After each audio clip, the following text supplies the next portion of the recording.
Welcome back to the vlog. Here's another example of how far behind on editing I am because welcome to our Halloween day. And today is December 21st. Good job, Megan. Hey, you're so beautiful. I hope you enjoy the video. Okay, not that I sat there and scrubbed hard or anything. That was after scrubbing the window with the squeegee. But with all the mud on there, like it didn't come that clean anyway. Hey, listen. But yeah, that's definitely gonna be scraper needy.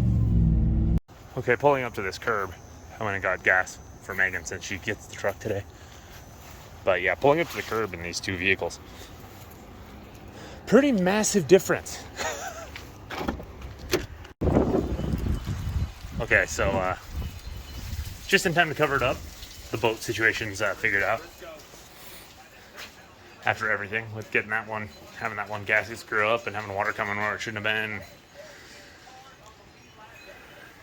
Too bad that those one gaskets got so delayed, because then we could have done that way earlier and found the one issue that we ended up having and had it fixed weeks ago. But yeah, now it's, you know, of course, like then for the testing,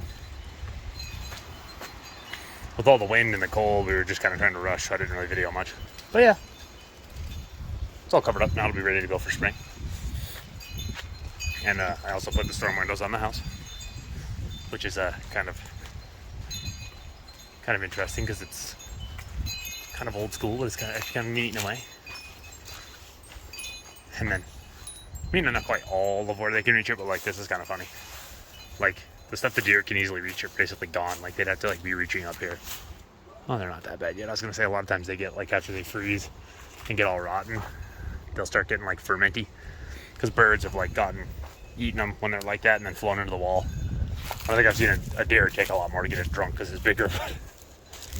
But yeah, kind of productive. Oh, and our car. I don't really know. I guess that's probably what it is. I probably need to change the cabin filter. But the car ends up with like a lot of residue on the window when the heat's on. But I got these like things that, like a treatment for the windshield that's supposed to make it like more water resistant. So I put that on the windshield, and did the inside of all the windows. But my residue thought of it being the cabin filter, because the back window for some reason does it a lot too. I think it has to do something with like the ones that get heated. It's like condensation and like collects dust, maybe, I don't know.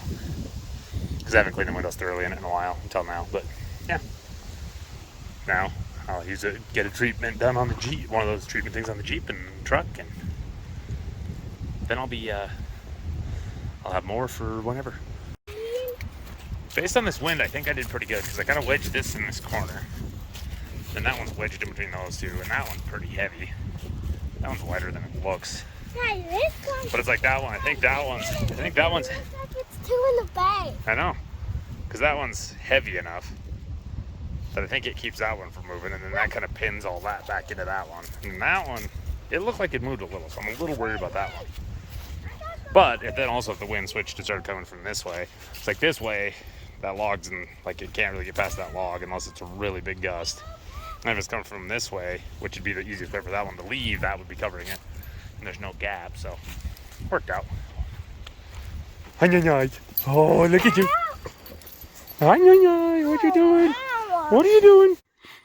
It's kind of incredible, like when you use that like foaming, like aerosol window cleaner, how much that smell lingers.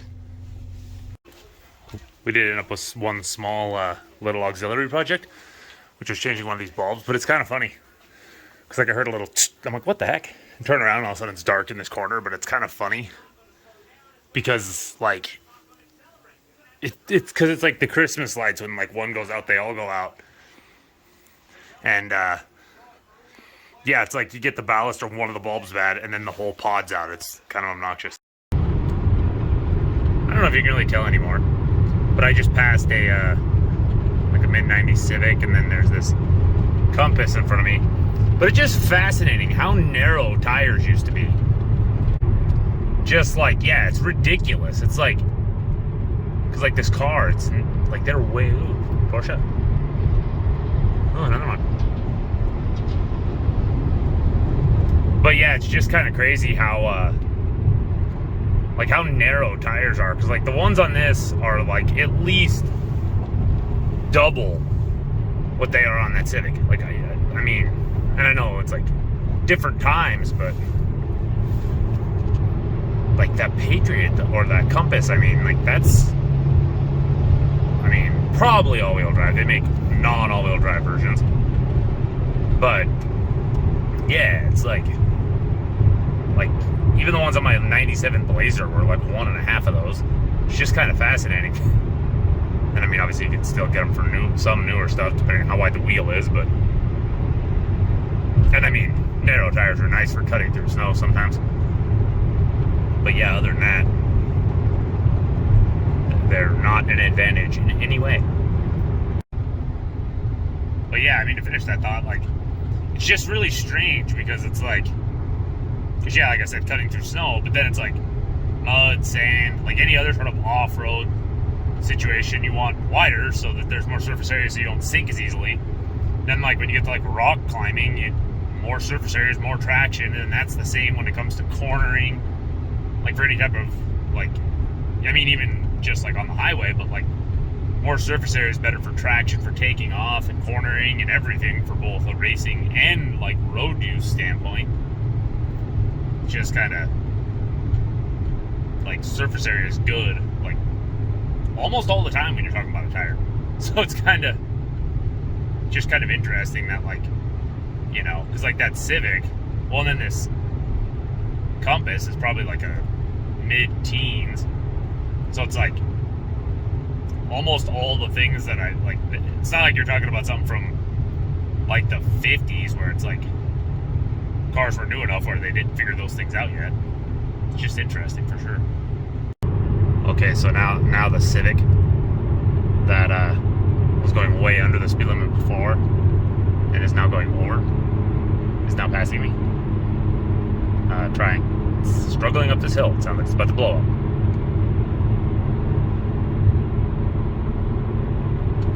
Yeah, like look at how narrow that tire is. It's like it's barely bigger than a donut. It's kind of crazy. Keep going, bud. What is that? What is what? Come on. Where is that? Oh, dude, that one is sweet.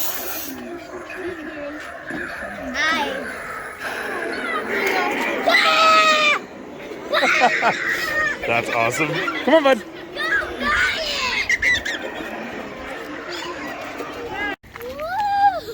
This one's kind of cool, too.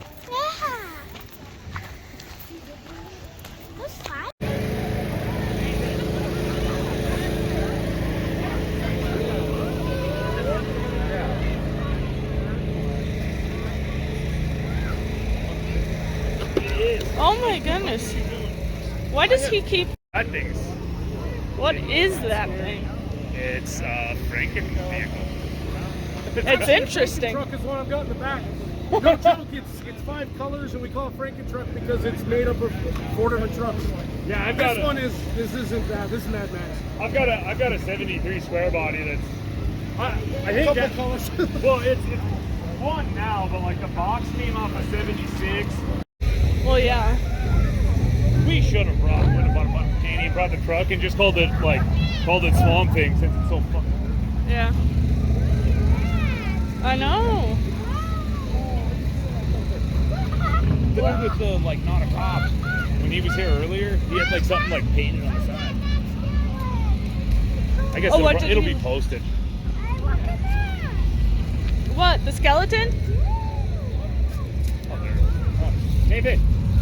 Nathan. Bud. Nathan, he just added more candy. Go get candy from the skeleton.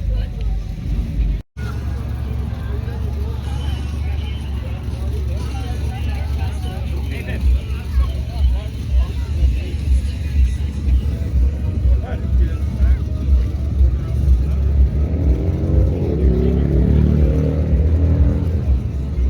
Are you saying thank you? Yeah, it's kind of funny the first one. I'm like, look, what do you That's say? cool. He was like trick or treat after he already had the candy. Oh, that was kind of cool. Yeah. I know. The panel van does. Listen, why did pass by the truck? Do I? No, I asked Nathan if he knew.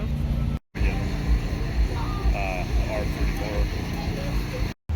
So I got my first opportunity to park next to that guy. That's the one that we were talking about that we saw at the grocery store and then the gas station.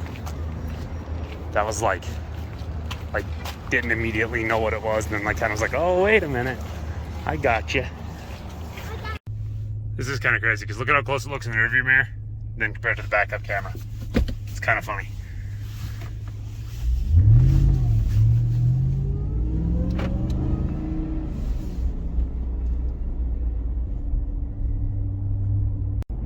Okay, it's a little late, but when we were leaving down further on Continental, the way the sun was coming through the clouds, like it was just hitting Uptown Butte, like nothing else. And it just it made all the buildings and everything pop. It was kind of really cool looking, actually. And it was kind of one of those moments where you're like, Butte actually is a pretty good looking town. Like, I think there was like one of those like clickbaity article things that tried to say it's like the ugliest town in Montana. It's like,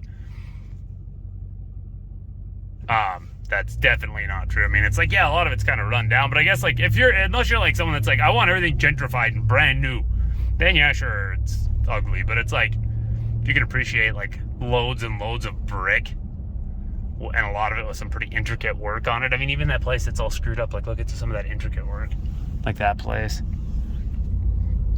Like it's a cool place.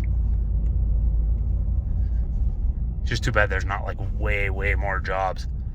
You know, so I wasn't having to, well, I mean, now that I'm doing a partly remote, it ain't so bad, but like, yeah, like Metals is cool too. I like that building. M&M used to be cool looking. But yeah, it's like when you've got like, because when I was trying to get back here, like there was nothing. It was like, and then when I was in Helena and like Enterprise, like, oh boy, like they just don't want to give you what you want. Like, if anybody that's listening, like watches our vlog, like is thinking about working in Enterprise, really don't. Because like the branch here needed a manager. I wanted to get back to Montana. And I talked to the campus here where I went to school, and I was like, hey, like, I know you guys use a fleet. Like, what would it, like, how many do you think how much do you think we'd need in our fleet if you switch to rentals? And I had them 100% sold. Most of their fleet was like their newer ones were like 4 or 5 years old at that point. They had a bunch that were really old. Like a lot of them were like getting to be maintenance problems. And they were like, oh yeah, that actually sounds kind of awesome. That they're gonna, like, that we could possibly do that. And then I'm like, okay, cool. Like, I'll let you know when I take over the branch in Butte. Because at that point I was in talks a little bit about it. And then they're like, nope. And they were like, but there's one in Nebraska. It's like they want to see how dedicated you are. Like, how stupid and miserable of a place will you move? Because, I mean, Nebraska would have been an upgrade from North Dakota, but still, it's like it's a giant flat place where I'd have a chance of getting taken away by a tornado. Which, I mean, like, do I want to go randomly chase tornadoes? Yes. But do I want to have to worry about my house getting hit by one? No. But, yeah, it was like, oh yeah, and they're putting up a Taco Bell cantina that's going to be addressing up here in this area where all the bars are, because then you can go and have Taco Bell and have a drink. But yeah, it was like it was their goal to go out of their way to like be like, hey, do you really like Enterprise? Like, no, like you could double the fleet and be back by home? No, the back by home part ruins it. You got to go to Nebraska. Like, what? Like, it was just like, they are terrible to work for. Oh, look, a Marshall with horns. But yeah, like that was a tangent, but when I was trying to get back here, there was basically nothing. Like, Northwest Energy and Town Pump hire some business positions, but there's really like very little. Oh yeah, and all the old houses up here are super cool. But yeah, like, so it's like with a business degree, it's basically like, hey, move. Like, I mean, and that's the thing, like with Enterprise, like that's like, I think it was like within the first day or two, they sit you down and they're like, hey, this is what you can, like, if you promote to here, this is how much you make. To here, this is how much you can make. To here. And it's like, if you can successfully run, like, and be an area manager and be successful at it, you can make, like, way into 6 figures. I mean, like, as a matter of fact, the group, and then, like, if you can get up to group GM and do really well. Like you can get like well above that because like the group GM when I started was just retiring because I went to his retirement party, having been there for like a month. But yeah, like you can make enough where he was retiring at like 54 years old, and he had like a house that, especially with the current market, it's probably like a $3 million house. But yeah, so I mean, but it was like we like you have to like basically move all over the country because like the group GM that was there when I left like started at a branch like somewhere on the East Coast. And then he switched branches like 4 times before he ever even got up to area manager. And then he did that in like 4 different places. Then he took over like when his first because basically you gotta take over a small branch, then move to a bigger branch, and then same with areas, and then same with when you become a group area like a group manager, and then or a group rental manager, and then when you become a group GM. So like every single level, you're going to have like 2 or 3 promotions, which is 2 or 3 moves before you really get anywhere. So, yeah, like, you know, that was kind of your choice if you wanted that. But there wasn't really, when I was trying to get back here, there was really very, very little. And that's what kind of dooms it, because it's like if you go get a business degree and like, it's like, yeah, if I would have stuck it out with Enterprise and like, been like, screw it, I guess I'll move a bunch, and I would have moved a bunch, I could probably be making like $250,000 a year, probably pretty easily, because I would have been there for like 10 years at this point. So I mean, but at the same time, I would have been shipped. I basically would have been a military brat, but not, you know, being an honorable person and fighting for our country. So yeah, it's it would just that part sucks because like right now, like even though it's only 2 days a week, like if a place around here would be like, hey, we'll like match your pay and you'll still be using your business degree and you don't have to commute it anywhere, like even all 5 days in the office, I'd be like, do it. So Matt cooked the pumpkin to turn it into puree for pies because it was starting to go bad and get moldy and stuff. That's why it's so cut up and all that. But I just thought it was funny how it looks when it comes out of the oven.